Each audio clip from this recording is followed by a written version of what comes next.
Za mesiac tu máme nový Star Wars film v kinách a áno, je to po 7 rokoch, preto je celkom zvláštne, že ten film je Mandalorian a Grogu. O tom je taká väčšiná debata medzi fanúšikmi, či to bolo správne rozhodnutie zobrať existujúci seriál, pretvoriť to na film a tým pádom v podstate musia to predať novým fanúšikom, ale zároveň aj existujúcim fanúšikom a môže to jemne pôsobiť ako opäť nejaký začiatok, ktorý nebude úplne uspokojivý pre každého. A áno, aj dneska v tých kinách nie je garantovaný úplne ten úspech a preto ostáva otázka, či ten film bude mať potenciál, či úspeje. A dostali sme nejaké novinky, niektoré veľmi nepekné pre nás fanúšikov, taktiež sme dostali aj finálny trailer, kde boli len nejaké maličké veci, preto som na to nerobil nejaký poriadny rozbor. A poďme sa teda pozrieť na to, čo sme sa dozvedeli. Začneme tými zlými správami. Vždycky, keď film ide do kina, tak sa rieši, koľko zarobí, vždycky sú nejaké predikcie, keďže je aj nejaký predpredaj lístkov a tak podobne. Na Mandaloriana a Grogu sa teda odhaduje ten otvárací box office v kine na 71 miliónov dolárov. A áno, aj keď sa to môže zdať ako veľké číslo, veľa peňazí, tak ide o to, že čo sa týka Star Wars filmov, tak toto je štatistika, ktorá je veľmi zlá a Star Wars filmy v minulosti zarobili oveľa viac ako teda počas toho otvárania. To nie je samozrejme tá finálna suma, ktorá sa zarobí, je to len otvárak, čo znamená, že postupne sa nejako tie peniaze ešte nazbierajú, keďže ten film ostáva v kinách dlhšie. A ja sa úplne nerozumiem do toho box officeu, ale to len tak nejako polopate základne vysvetľujem, hej, ako to funguje a logicky to objasňovať nemusím, že keď film finančne neúspeje, tak sa na to väčšinou nejako viazať nebude a nebudeme mať nejaké pokračovanie a to by mohlo možno ohroziť aj nejaký seriál, keďže sú to drahé produkcie, ak by chcel robiť štvrtú sériu Mandaloriana, tak nejaký neúspech by teda mohol celkom uškodiť Mandovi. Aj keď si myslím, že prvé dve série boli celkom fenomén, aj tretia séria mala skvelú sledovanosť, tak hej, teraz po takej dlhej dobe a ešte do kín, no dostane to zmiešané reakcie.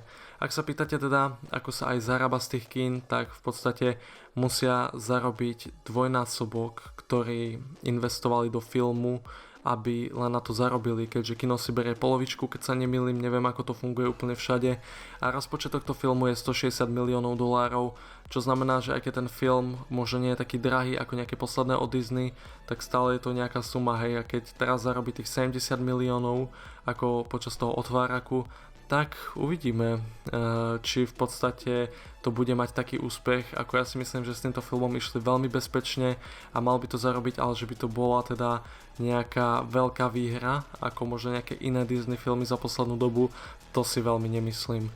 Taktiež aj Fandango, ktoré urobilo zoznam tých najväčších a najočakávanejších filmov leta, úplne vynechali tento film. Ja viem, že je to len taký nejaký prieskum a nie je to možno úplne validné pre každého, ale viaceré veci napovedajú, že tento Star Wars film nebude mať taký úspech, ako sa čaká. A ja si myslím, že keby to urobili pred pár rokmi, možno po druhej sérii a pred Book of Boba Fett, úspech by to malo určite väčší. Chcel by som to aj porovnať s filmom Solo Star Wars Story, čo je, ako čo sa týka zárobkov, asi to najhoršie zlyhanie od Disney, a to preto, že tento Star Wars film prerobil a nemal úspech finančne a to bolo z viacerých dôvodov a oni si vyvodili kúsok zlý záver a to, že Hanna Sola preobsadili a že nejde preobsadiť takú ikonu ako je Harrison Ford. Avšak ja by som skôr povedal, že tento film vyšiel veľmi krátko po poslednom epizóde 8, ktorá bola, aby nebolo málo, ešte veľmi kontroverzná a vyšlo to aj v tom istom období, kedy v kine boli noví Avengers a Deadpool 2 a ľudia nechodia niekoľkokrát do mesiaca do kina a to ešte v tejto dobe, kedy sa do toho kina chodí ešte menej ako vtedy a tie filmy už nemajú garantovaný úspech, ako vravím, je to horšia doba pre kina a hej, je toto celkovo zlé obdobie, ani ten marketing veľmi nepomáha, o ktorom som tu viackrát hovoril, neosloví to úplne každého. A áno, podľa mňa si mohli vyberať možno nejaký väčší ťahák. Aj za tie roky mohli možno vyvinúť epizódu 10 a tým nehovorím, že by sa malo možno nejako pokračovať v období sequelov, ale skôr teda prejsť do novej éry, kľudne aj desiatky, stovky rokov neskôr a možno niečo také by nalakalo oveľa viac ľudí ako Mando a Grogu a ešte takto ako pár rokov neskôr. A budúcnosť teda nevyzerá úplne rúžovo, samozrejme všetko sa môže zmeniť, keď sa film dostane do kín. Ja verím, že pre nás schovávajú nejaké to prekvapenie a film bude zábavná akčná jazda, ktorú si užijú mnohí diváci, či už noví alebo stáli. A takže film bude mať nejaký ten úspech a budú v tom nejako možno pokračovať.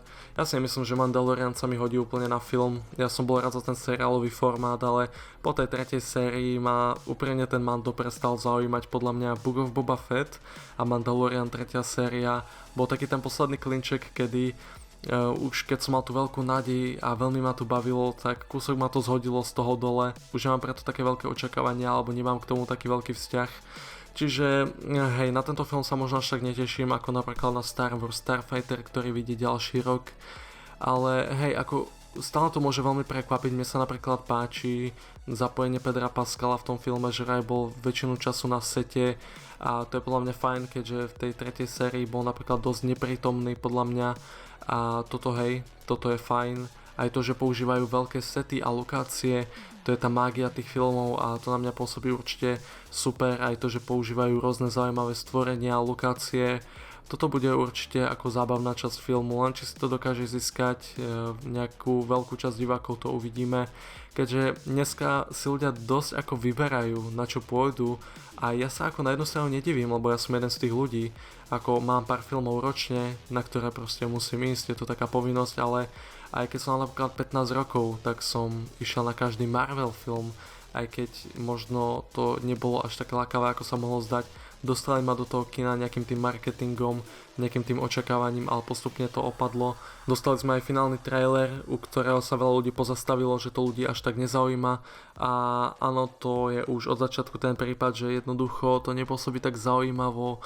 Aj celkovo si myslím, že ten krok, akým sa rozhodli zrealizovať ten film, nie je podľa mňa veľmi rešpektuhodný pre tých fanúšikov, ktorí sledujú seriál od začiatku, tým ako sa tam všetko vráti k tomu statusu quo, ale to má Mandalorian už problém nejaké tie roky s týmto, čiže nebudem sa tu opakovať. Každopádne v tom traileri sme mali nejaké nové pohľady, ale bude tu aj Embo, ktorého tu konečne vidíme takto spredu a vyzerá celkom cool. Som za tieto návraty a príde mi cool, keď takto z animácie prinášajú postavy. A Embo je celkom cool aj v tejto scéne, kedy vidíme tento celok Emba, je to na zemi Mandalorian, znamená to, že ho Embo porazil. To je bolo celkom zaujímavé vidieť teda týchto dvoch. Mne Embo nikdy neprišiel ako až taká veľká hrozba, ako možno nejakí iní lovci, ale čo my vieme. A taktiež tu máme aj nové pohľady na Zeba a ja neviem prečo, ale keď sa Zeb usmieva, tak s tým CGI to vyzerá strašne prekliato. Ja neviem, niečo na tom nie je správne, ale ako inak vracia sa aj ten daber Zeba z Rebels a určite to bude taký srandovný charakter. Divím sa, prečo je inak pilot v tejto ére, to už som sa díval v tretej sérii Manda, veď bol dosť efektívny v tom, ako likvidovať tých vojakov, či už ako hand to hand alebo aj s blasterom.